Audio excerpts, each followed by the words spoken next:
David.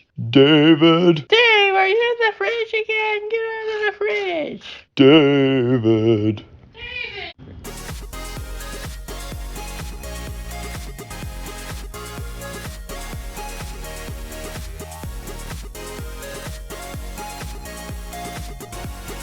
Hello, everyone. It's me again, David Wells, and this is a David Wells experiment. So, I might repeat something I've said before, but I'm going to talk about RPG Maker. I think I've brought it up before, but I didn't go into the level of depth that I wanted to. It's funny. I think RPG Maker was one of the games that made me want to buy the PlayStation. Or I might have already had a PlayStation and I heard about it. So for me, this was like, wait, what? You can do that? You can make your own RPG? So this is all the way back in the 90s. I find out, I'm looking through a magazine, and I find out about a video game where you make your own video game. And that was like revelatory. I'm like, this is a thing. You can do this. And so it's one of those things where that I asked to get that for Christmas, and I wound up getting it for Christmas. And it took ages to try to figure out. One of the great things about it, though, was it came with a game already on it that you could alter. And I remember I felt so accomplished when I basically just changed. I basically just replaced dialogue and the assets in the pre-made game. And like, hey, I made a game, everybody. Although there's so much more I could have done. But anyway, yeah, that was really cool. So I do some digging and I find out that the RPG Maker series starts well before its PlayStation 1 version. I found out that the RPG Maker games, I believe, were originally designed in the early 90s for PCs in Japan, and it took a while before they came to the US. I found out that I think it was the first time that they got international releases, they were bootlegs. I think a Russian programmer, he was able to create one that wasn't in Japanese, and various other programmers made bootleg versions of RPG Maker. And it wasn't until the early 2000s that RPG Maker, I guess the company, they said there's a market for this outside of Japan. So they started to release the RPG Maker engine. Now, for those who don't know, RPG Maker is kind of infamous. There's a lot of people who make very basic RPGs. Like, they'll basically take something that's very repetitive, or I shouldn't say repetitive. There are a lot of RPG Maker RPGs that use so much of the same assets and they don't do that anything that is that different from each other. So RPG Maker RPGs, they get a bit of a bad rap. Now, there, as is the case with everything, there are exceptions to this rule. Just YouTube greatest RPG Maker games, and you'll find the ones that really stand out. Now, is everybody gonna make the next Final Fantasy or the next Dragon Quest? No, but it gives you an opportunity to pretend, if you want to, that you don't have to just wander. You have the opportunity to put your ideas to reality. It's kind of like everybody's got access to notebooks, to pen and paper, to a computer to type stuff. it doesn't mean that everybody's going to write the next great American novel. So that's all RPG Maker is. It's another tool that allows people to do stuff. And depending on how much you love the art form of making an RPG, I guess that depends on what you're going to achieve. Some people just want to noodle around. Other people, they've got a magnum opus in them that they've got to put out there. For me as a kid, I remember when I found it, it was just a creative outlet. Like, I feel there wasn't a lot of opportunities to do something. I think really, like, the stuff I had to look forward to was like drawing and writing in a notebook and watching cartoons. That was kind of my big thing. I think I was kind of always looking for something to focus on and get hyped about, that or to do something. Like, I don't want to make it sound uh, like I don't want to make it sound like I'm ungrateful to my parents or like they never did anything for me, but we didn't have like we didn't have like a lot of money. So there wasn't the opportunity to do a whole lot. I think my brother, he got to do soccer for a little bit, and that was because I think a friend paid for him to like get the uniform and go there. Like I can still remember he was 8 or 9 and he played soccer. I think I was 13, and that was the first time that I ever had a Frito pie. Well, the way I got the Frito pie was um, I was hungry. I asked my mom for some money so I could go to the snack stand, and the guy working the concession stand asked what I wanted, and I looked at the board. I'm like, "What's a Frito pie?" He's like, "Boy, you ain't never had no Frito pie."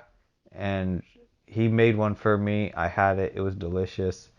Well, it was just funny that the indignation. It was joking, but yeah, he was like, it was kind of a more like, "Man, you don't know what you're missing," sort of thing. And yeah, so that kind of felt like a win. Like we were sort of, it's so funny that it felt like things were starting to change for us around that time when he got to do soccer. But also around that time, like it was like maybe a year later or so that like my parents split and we couldn't be homeschooled anymore because we had to do a private school. And the thing that I hated about school, the thing that I hated about high school, about going to an academically rigorous Christian school, was the fact that you had no time for anything. Like, the workload they put on you was so much and it was so difficult that you didn't have time to do anything else. I think that's the biggest problem with school is like you've got no is like you don't have time to do anything for you, and I think that's why some people why their grades fail. I think I might have said this before in another podcast, but I think that schools are can be really bad at making kids feel like they've accomplished something. Now I get that there's a whole thing of like, you have to grit your teeth and endure through something, but it's like there's got to be something better than that. Shigeru Miyamoto was asked, "How do you make a good video game?" And he said, "You have to make people feel like they've accomplished something." And I think honestly that's why people love video games and they hate school because in school you're never made to feel like you've accomplished something. maybe that's why people love sports so much, because they're given a goal, there's an obstacle to said goal, and they reach the goal in spite of said obstacle. So of course they get that dopamine hit where they feel like they've done something. With school though, it's like, I know, what do you get? It's like you jump through a hoop and it's like, well, you don't get in trouble. I think there isn't much of a reward system. It's sort of seen as sort of a civil obligation. It's like, why? Like, I really feel if there was some kind of reward for this, or it was conveyed to kids like what they could accomplish, I feel like school would be better off. I may have said this before in a previous podcast, but honestly, I feel like the greatest thing that perhaps the thing that's most going to overshadow George Bush's presidency was the No Child Left Behind Act. Because that made school all about, oh, you just have to pass this test and then we're good. It, it sort of robbed teachers of their ability to be creative and say, oh, what if this isn't working? Maybe we can try this out. That's the general consensus I've gotten from the sort of cursory research I've done on that, is that it limited teachers in what they're able to try to teach. And it became all about like, well, we've got to get these tests done and have them score well. Honestly, this is very going very off course from video games and RPG Maker, but I'm doing it, it's the opposite side of the coin. The thing is, it's like, it's so interesting that public education is, I feel so stuck, like, from something that somebody came up with like almost 100 years ago. I'm like, okay, this is how it's going to be, and we're not going to change anything at all. And it's like, maybe the one size fits all model doesn't work. I kind of can't help but feel, especially we've been through from 2020 to 2021 or 22, what with, schools being closed down and reopening. I can't help but feel that enough people are going to be like, do we really need to do this? Like, some parents are just like not going to care. And I don't know, if there was more of a thing of figuring out what kids wanted to do and what they were good at, I feel like so much could be fixed. It's funny. I remember a couple years ago, this is pre-pandemic, one of my coworkers from Chick-fil-A, he was in an Adam Sandler musical. He wasn't one of the main actors, he was sort of an extra. And I was walking through his high school to get to the auditorium, and I felt kind of envious because my school was basically just a church where we would put up some walls and we had to work really hard, and we're like, do we have any extracurricular activities? And it's like, no, you've got this, and yeah, you should be grateful. And it's like, well, I had one or two great teachers. The rest of them were rubbish. I mean, the one or two, they make me sort of not regret it, but at the same time, I feel like that 4 years was time I could have spent better. And I guess I'm only harping on about school to give you the sense of like why people are so depressed. It's because they really, really want to accomplish something. I feel like most people don't like their jobs because it's like, what am I doing? They're like, I don't want to be here. And it doesn't feel like a goal's been met. Anyway, like, I guess the way this ties into RPGs is, um, I really loved that feeling of like, I feel as a kid I was restless because I was always looking for some kind of outlet, something to do. But there wasn't nearly as much as there is today. I do sort of envy kids today. Like, they grow up with so much more toys to play with. Like, with your phone, you can be so creative. Just your phone. You can make a short little video, you can post it online, and you can get reactions from people. I would have loved that when I was a kid, but there wasn't an, yeah, again, there wasn't enough. But speaking of creativity, let's veer off from the subject just once more.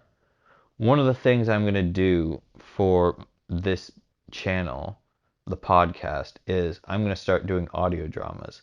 I've mentioned this before, but I'm going to get into some specifics. So, one of the things I'm going to do is I'm going to do a modern retelling of Edgar Allan Poe's The Telltale Heart. So, for those of you who don't know, The Telltale Heart is the story about a man who he's living in this house and there's another guy living there and the main character is losing his mind. He's starting to unravel and he gets fixated on his neighbor and his neighbor has this deformity that makes one of his eyes look like what he calls a vulture eye. And so he makes this plan to kill this guy. And then he hides the body and the police come and his being mental makes it where he reveals himself like I committed this crime. And so the police take him away. Now, you might be wondering like why would you want to tell this?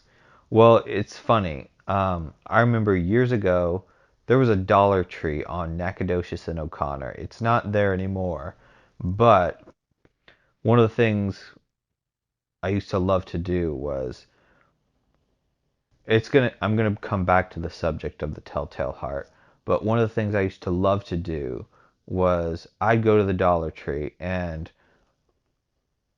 I think every week or every 2 weeks, my dad would let me buy an empty VHS tape because they would sell them for like $1.08.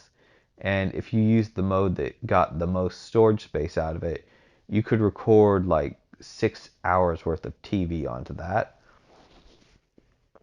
So I would do that and I'd record shows onto cassette, and I had like such a huge library. And but anyway, I remember at Dollar Tree, they had this.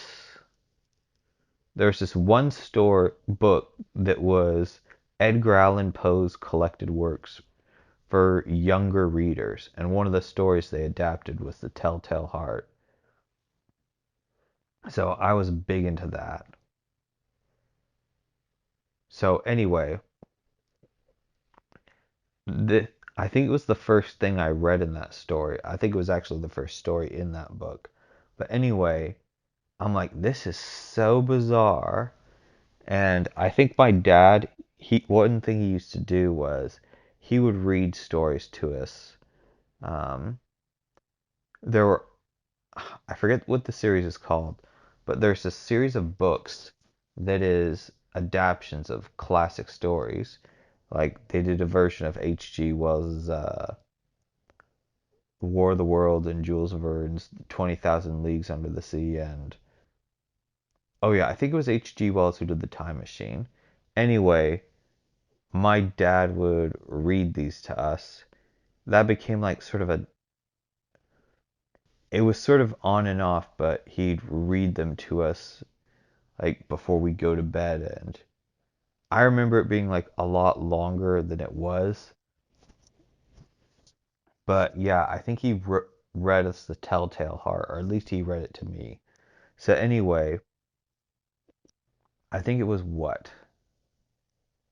like a year or two ago, where I was thinking about podcasts and how everybody thought that talk radio died in like 2006 and everyone was going to be focused on video. But it persevered and it sort of evolved into podcasts. And the reason being is because people have so much sort of in between time going to places where they want something playing on in the background. Podcasts filled that niche perfectly. And I'm like, well, if audio has made such a comeback as sort of a passively consumed form of entertainment, then why not the same for sort of narrative fiction? Could you do that? And I'm like, oh, there is audio dramas, so maybe those are due for a comeback. And so I thought, so I've been a filmmaker since 2004. And as I was thinking about this, I thought, if you do just audio dramas, there's a range of logistics that you don't have to take account for. You don't have to take account for getting props or getting all the actors into the same place at the same time. Um, there's just a level of hurdles that you don't have to overcome. I mean, certainly there are others because it's its own beast, so you have to account for that. But you can really focus more in on the performance. Now, one of the difficulties I'm going to have in making an audio drama is giving context purely through audio and dialogue. And I think I kind of need to, I think I might do like more audio dramas before I do like a film, just because, yeah, like I said before, there's more you have to take into account. Like you've got to get this location, you're going to be here for this long. Whereas with an audio drama, it doesn't matter where you record as long as it's quiet. So that's something I'm going to look into. I'm going to make it happen. And of course, it's going to be the Telltale Heart. So it felt right to do that. And it's funny, my dad, back in the 80s and 70s, he actually used to do audio dramas. And one of his great regrets is he had so many tapes with so many audio dramas. One day he just took them to the trash and threw them away. And he says he regrets that. And that's something I could never do. I think I have everything I've ever made saved somewhere. But anyway, so, um, and since he would read us those stories, I sent him a message saying, hey, I'm doing an audio drama adaptation of The Telltale Heart. And I don't even ask him to be in it. I'm like, you're going to be in it. I just don't know what character I'm going to have him play. So basically, I just have to type this up. And yeah, it'll happen. I think it might be about 40 minutes long.